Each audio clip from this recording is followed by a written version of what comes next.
Hi, welcome back to the next lecture, that is applying makeup on an oval face.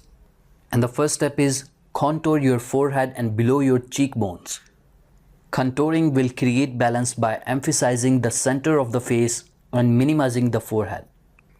Number 1. Use a cream or matte powder 1 to 2 shades darker than your skin tone and foundation.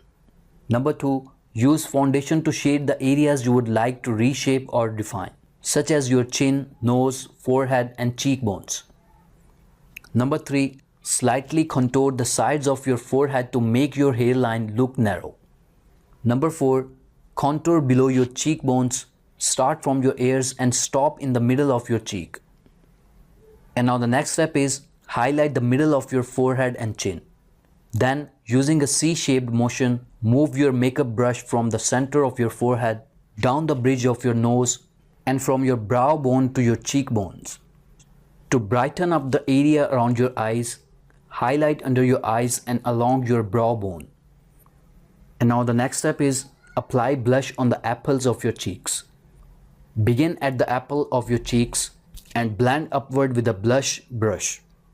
Don't apply too low on your face or your jaw will have a heavy appearance.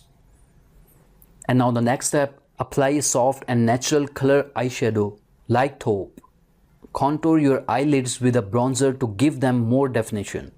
If you want to further enhance your eye color, add smudged eyeliner under your lashes and finish with 1 or 2 coats of mascara. Well guys, the last step is apply a deep or rich pink lipstick to enhance the curvature of your lips. You can also add a small amount of lip liner to the sides of the lips.